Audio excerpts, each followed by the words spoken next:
Hello everyone, welcome to the new word with IIT thinking. आज हम देखने वाले हैं oxo acids of phosphorus. Super trick देखेंगे हम इस ट्रिक का यूज करके। जैसे एग्जाम में आपके क्वेश्चन पूछता है ना कि हाइपो कब लगता है, इक है, पायरो है, मेटा है, आर्थो है, इनके स्ट्रक्चर कैसे बनते हैं, कैसे जानेंगे कि हाइपो है कि पायरो है ना, फास्फोरस के एसिड जो हैं ऑक्सो एसिड। और रिड्यूसिंग प्रॉपर्टी पूछता है, कभी आईआईटी एडवांस में भी पूछा है, नीट में भी पूछता है, एसडी स्ट्रेंथ भी पूछता है। इसमें एसडी स्ट्रेंथ में बहुत ही कमाल की चीज़ है, एक्सेप्शन है ना। आप एसडी स्ट्रेंथ प्रॉपर्टी वो हम देखेंगे लास्ट में, ऑक्सीजन को देख के लगाते हो, बट इस 20 केस में नहीं होता। और हमने 2 पीवाईक्यू क्वेश्चन भी करने हैं नीट के, आईआईटी एडवांस के, मतलब बहुत आसानी से हो जाएंगे। तो आइए मैं सिखाता हूँ आपको सबसे पहले नेमिंग करना कि कैसे नेमिंग होता है हाइपो पायरो इक, मतलब सुपर ट्रिक बताऊंगा, बहुत ही आसान तरीका। ठीक है, तो देखो ट्रिक क्या है नेमिंग का। सबसे पहले नेमिंग का बताएंगे, फिर स्ट्रक्चर ड्रा करना आपको सिखाएंगे, सारी बातें बताएंगे। देखिए, अगर कभी भी आपको इक एसिड दिया है, क्या कोई भी एसिड है, इक है, उसमें से अगर एक ऑक्सीजन हटा दो, क्या -1 ऑक्सीजन, तो वो अस बन जाता है। और अस में से एक ऑक्सीजन और कम कर दो तो वो हाइपो बन जाता है। और हाइपो में से एक ऑक्सीजन और कम कर दो तो हमारा मेटा बन जाता है। नहीं नहीं नहीं, हाइपो में से अगर एक H2O कम करोगे ना, हाइपो है, ठीक है ना। मेटा का तो हम केस बताएंगे, मेटा का केस हम बताएंगे। मेटा का केस देखो, अगर यहाँ तक तो आपको समझ में आया, एक में से एक ऑक्सीजन कम करते हैं अस आता है, अस में से एक ऑक्सीजन कम करते हैं तो हमारा हाइपो आता है। अब हाइपो आता है। अब मेटा किस केस में आता है, देखो, अगर एक किसी भी चीज़ का एक मतलब एक हमारा कंपाउंड मॉलिक्यूल है, मान लो आप लिए हो, उसमें से एक H2O माइनस कर दो, एक H2O माइनस कर दोगे तो मेटा आता है। वो एग्जांपल लेंगे तो आपको ज़्यादा समझ में आएगा। और अगर 2 मॉलिक्यूल में से हमारा कम कर दोगे, 2 मॉलिक्यूल में से एक H2O निकाल दोगे तो हमारा पायरो आता है। अब एग्जांपल लेंगे तो बहुत अच्छे से समझ में आएगा। देखो, जैसे मेरे पास है, आप एक का तो याद रख लो, आर्थोफॉस्फोरिक एसिड, ठीक है ना। देखो, जैसे H3PO4 है, इसके नाम में क्या आता है, इक आता है, आर्थो फास्फोरिक एसिड, ठीक है ना। इसके नाम में देखो इक है, आप इसका याद रख लो, तो बाकी सबका इसी से डिराइव होते हैं। तो देखो, इक है, इक में अगर एक ऑक्सीजन कम कर दोगे तो क्या हो जाएगा, आर्थोफास्फोरस एसिड, H3PO3, ये कौन सा है, आर्थोफास्फोरस एसिड है। देखो, एक ऑक्सीजन कम कर दिए। अब अगर इसमें से भी एक ऑक्सीजन कम करते हो, इसमें से भी एक ऑक्सीजन कम करते हो तो हमारा हाइपोफास्फोरस एसिड, हाइपोफास्फोरिक एसिड आ जाएगा ना, हाइपोफास्फोरिक एसिड, ठीक है।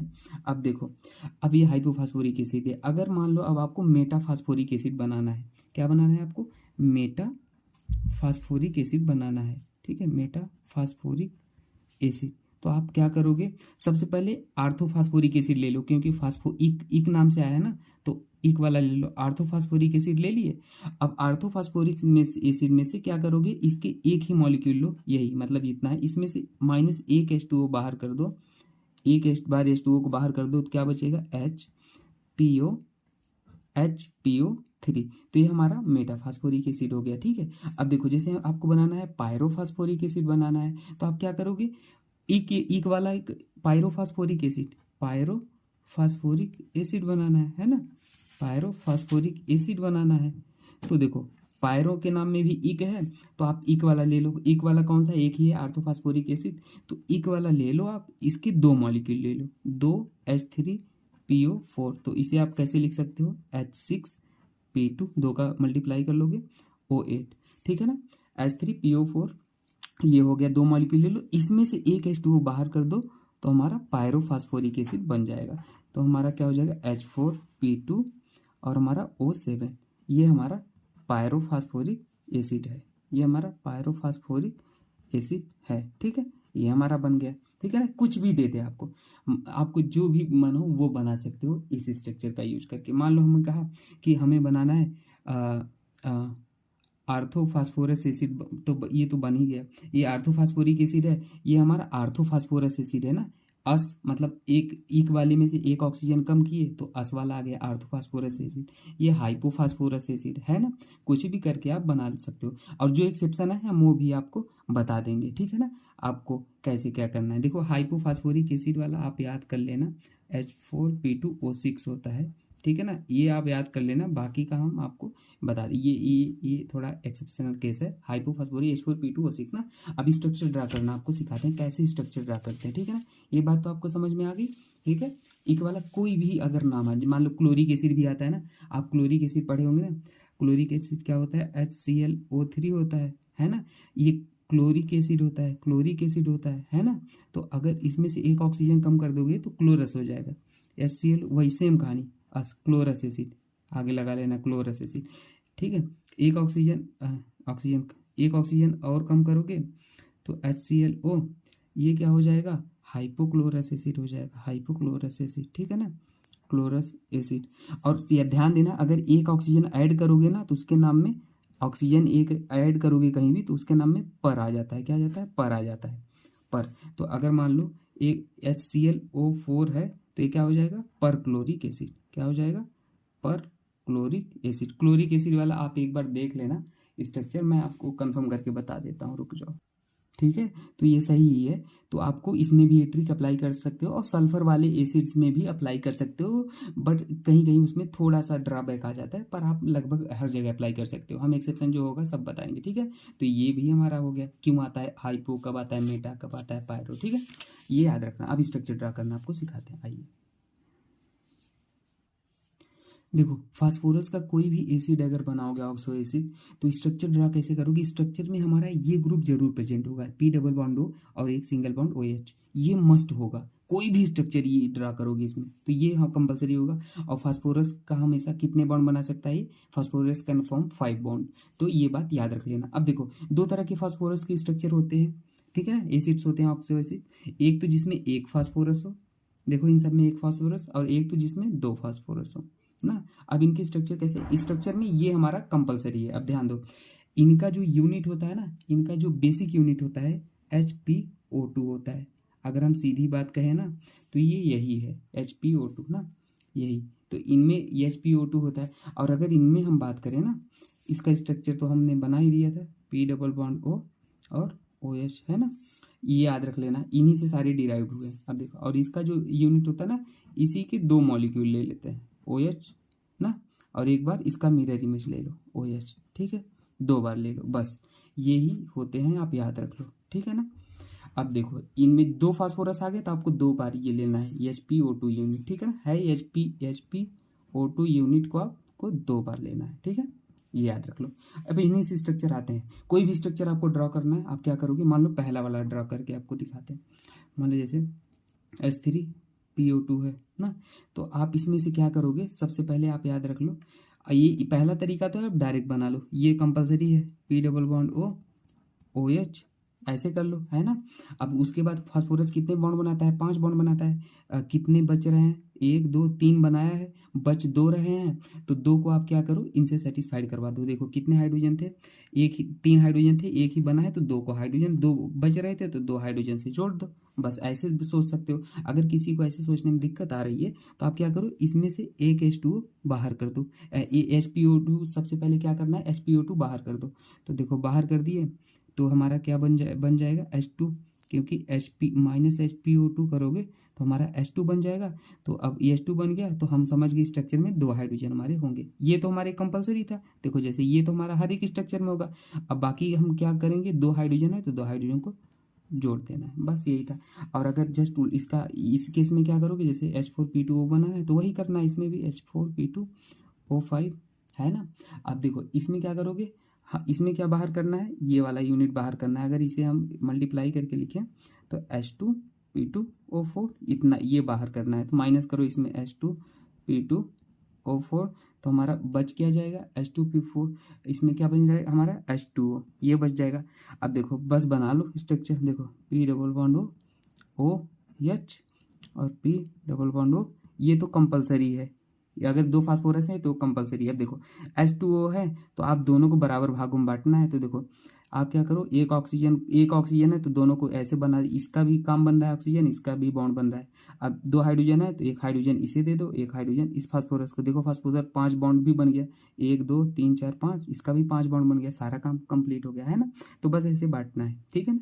एक ऑक्सीजन को दोनों में बांट दिए और एक हाइड्रोजन को इन दोनों को दे दिए, और एनी हाउ हमको 5 बॉन्ड बनाना है, बस ये हो गया। आइए अब आगे देखते हैं। अब आइए स्ट्रक्चर हम ड्रा करते हैं इनके ना, प्रैक्टिस कर लेते हैं। तो बस अगर ये एक फास्फोरस वाला है तो चाहो तो आप माइनस जो हमने बताया SpO2 को माइनस करके करो, हम तो डायरेक्ट करेंगे।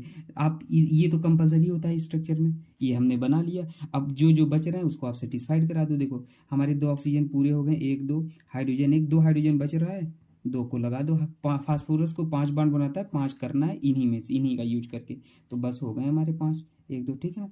और अगर इसका आप नाम लिखोगे तो नाम तो हमने पूरा बता दिया कैसे लिखते हैं आपको, HPO2 का है ना, H3PO2 का कैसे हाइपो वाला हो जाएगा ना, वो शुरू में हमने बताया। पीछे देखो, अब देखो जैसे इसको बनाना है तो P डबल बॉन्ड हो, ये तो कंपलसरी है, हर एक में रहेगा। अब बाकी जो बच रहे हैं आप वैसे करके जोड़ लो। तो हमारे क्या क्या बच रहे हैं देखो, OH एक आप लगा दो, ठीक है, 3 ऑक्सीजन हो गए हमारे, और 1 हाइड्रोजन बच रहा है तो 1 हाइड्रोजन को आप ऐसे लगा दो, है ना। अब देखो कभी कभी आपसे बेसिसिटी पूछता है, तो बेसिसिटी आप क्या किया करो, नंबर कितने हमारे हाइड्रोजन रिप्लेसेबल है या आप देख लो OH कितने हैं, 1 OH है तो इसकी बेसिसिटी 1, यहाँ पे बेसिसिटी कितना होगा, 2 OH है तो बेसिसिटी 2 हमारी हो जाएगी, है ना। कुछ भी आप कर लो, या तो आप स्ट्रक्चर पिछले वाला चीज यूज करके कर लो। इसमें माइनस HPO2 बाहर करोगे तो बाहर करोगे क्या बचेगा, H2 H क्या आप H3PO3 में, तो HPO2 आप बाहर करोगे तो H2O बचेगा। तो बस वैसे H2O बचेगा, तो अब आप क्या करोगे, सबसे पहले ये बना लो OH, और ये H2O बचा तो आप क्या करो, एक OH ले लो, एक H ले लो, तो एक OH जोड़ दो और एक H जोड़ दो, हो गया H2O है, तो ये बन गया वही। कैसे भी करके आप कर सकते हो, ठीक है। अगला देख लो, ये ऑर्थोफॉस्फोरिक एसिड है, तो P डबल बॉन्ड हो OH OH और OH, ये तो कंपल्सरी था बनना, बाकी को हमारे 4 ऑक्सीजन थे, 4 को पूरा करना था, 3 हाइड्रोजन थे तो 2 OH लगा दिए, हो गया हमारे पूरे टोटल 4, है ना। बाकी ऐसे ये वाला आप कर सकते, ये आर्थोफॉस्फोरिक एसिड है ना, ये आर्थोफॉस्फोरिक एसिड है, आर्थो वो स्टार्टिंग वाला है, आप वो सब कर लेना। अब ये देखो, और ये H4P2O5 है, तो अब इसमें आप क्या करोगे, P डबल बॉन्ड हो, अब देखो इस केस में 2 फास्फोरस है तो आप वो वाला करोगे, है ना, याद है, H2P2O4 माइनस कर लो, तो ये माइनस कर लोगे तो हमारा H2O बचेगा, H2O बचा। अब ये तो 2 फास्फोरस आपको, तो दो ये वाला 2 फास्फोरस केस में आपको 2 स्ट्रक्चर ये ऐसे बनाने थे एक दूसरे के, है ना, ये बना लिए। अब बाकी क्या करो, H2O है तो इसको आपको बांटना है इनमें, तो क्या करो, ऐसे बांट दो, OH, ये एक ऑक्सीजन इनमें बांट दिए, है ना। अब देखो एक हाइड्रोजन बच रहा है, तो एक हाइड्रोजन, 2 हाइड्रोजन एक यहाँ लगा दिए, एक यहाँ लगा दिए, बन गया हमारा। H4P2O6 करना है तो फिर इसमें भी आप माइनस H2P2O4 कर लो, तो हमारा ये H2O3 आ जाएगा, ये इसको जोड़ना है हमको। तो सबसे पहले आप वही बना लो, OH, ये 2 फास्फोरस है तो 2 ये वाला कंपलसरी 2 बार ये बनाएंगे। अब H2O2 इसको जोड़ना है आपको, तो आप क्या करो, 2 OH हैं और 1 ऑक्सीजन है इसमें, है ना।